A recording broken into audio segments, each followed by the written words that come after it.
Por Jacques Rancière, a política é o espaço da disputa mediada pela palavra numa relação simétrica entre dois adversários. Então, não há política sem adversário, não há política sem igualdade, não há política sem litígio, não há política sem divisão. Né? Essa ideia de não há divergência, portanto não há adversários, então não há política. Chantal Mouffe afirma o seguinte: uma política sem adversários não é política. Aí entra o Rancière e diz: política sem adversários é polícia. Alguns autores vão afirmar o seguinte, que essa ênfase nos procedimentos formais é um modo de encobrir os interesses sociais que são subjacentes aos conflitos políticos. O que isso significa? O Estado é apresentado como uma instância neutra e imparcial, que existe apenas para garantir a harmonia social e o pacto social, garantir as eleições periódicas. E a gente fica com a sensação de que o nosso regime é democrático. Eu vou lá, elejo meu candidato, me sinto responsável politicamente naquele momento em que participo desses procedimentos formais. Passam-se 2 anos, eu repito este ato e a cidadania fica restrita ao ato de votar, única e exclusivamente. Né? E a política, ela fica totalmente distanciada da vida comum, do cotidiano, das contingências sociais e históricas. E aí a pergunta que eu lanço é: essa democracia formal, ela de fato garante que o nosso regime seja democrático? Para pensar em democracia social e política, a gente não teria que levar em consideração a discussão sobre as desigualdades sociais, a elevada concentração de renda, a exclusão social, a injustiça, a violência estrutural? Será que, para falar de democracia, não teríamos que falar das contingências sociais e políticas cotidianas que assolam os nossos países? Muitos falam da democracia hoje como uma gestão, não é como um campo de disputas antagônicas, não é como um campo da política, mas é como uma técnica de gestão. O que seria a democracia? Democracia seria uma forma de racionalidade administrativa. É um jeito de gerir o país, não? Um discurso bem empresarial. Então, o Estado organiza a dinâmica social para promover uma espécie de harmonia. Eu quero frisar muito essa questão da harmonia, porque é uma tese que está entre nós, a busca de uma paz social. Para o Rancière, a paz social implicaria no fim da política. Para o Marx também. Como a gente utiliza, de fazer críticas à utilização dos meios tecnológicos. Então, nós vivemos um profundo desenvolvimento tecnológico que gerou uma racionalidade técnica. Então, a tecnologia hoje ela é utilizada em nome da ideologia da eficácia, da competência, do desempenho, né, do rendimento. E aí a gente vai perguntar o quanto que isso é policialesco. A gente está dizendo que, de alguma forma, a polícia entra no espaço da democracia, que é o espaço da política. E eu vou afirmar agora que a polícia também foi e é muito utilizada a partir do desenvolvimento tecnológico, gerando, não vou falar sistemas, mas gerando posturas totalitárias.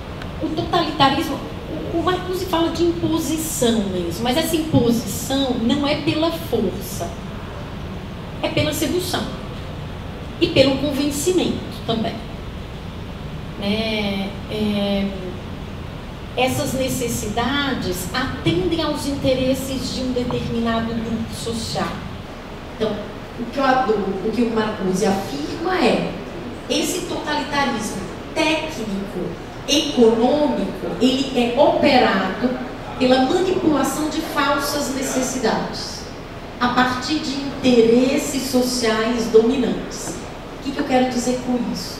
O desenvolvimento tecnológico produz hoje inúmeras necessidades, falsas necessidades, mas que geram em nós a falsa sensação de liberdade, liberdade de pensamento, liberdade de palavra, liberdade de consciência e a falsa sensação de liberdade de escolha, que vai nos padronizando.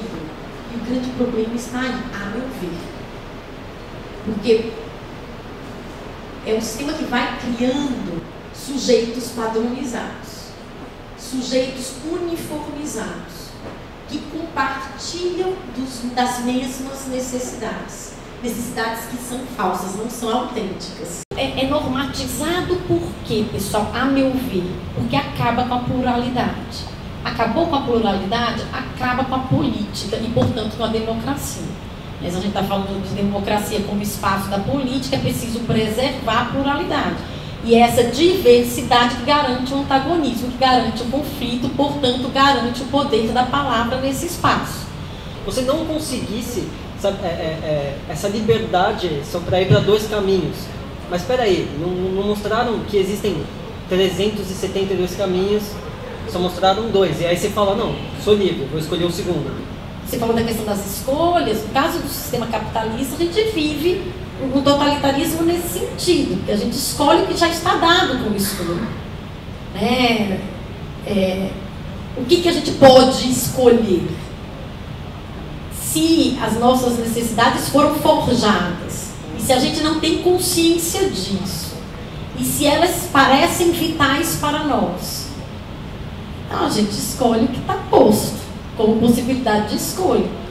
O caos é criador, né? É do caos que nasce a diferença, certo? Então é sempre bom lembrar, sem caos, sem diversidade, sem discussão, não existe possibilidade de política e democracia. Eu acho que nesse ponto a concordância é total.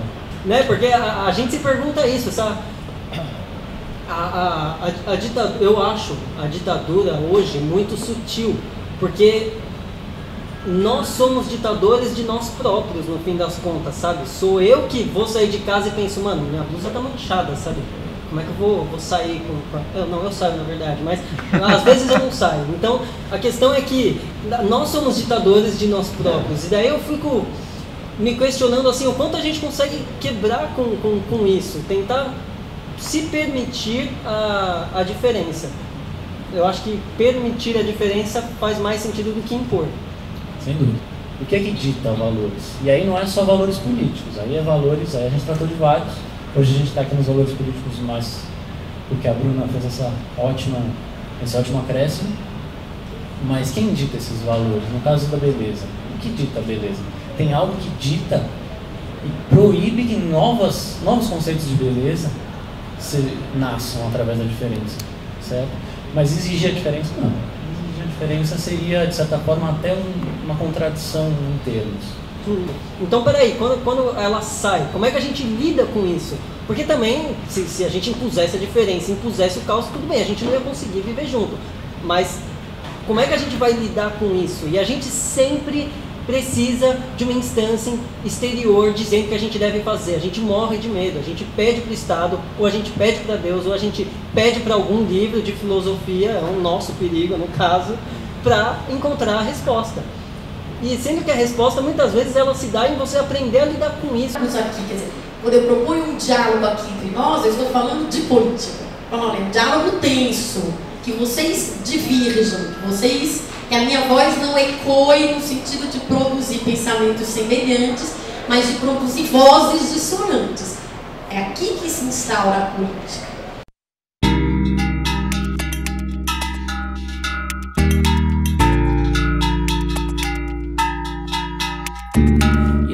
Them much in the streets or anywhere life ought to be, like spring break resorts and art fairs, select shops and indie venues.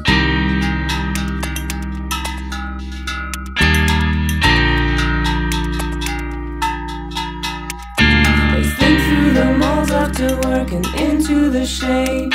They cross the pathway unnoticed and out of this world.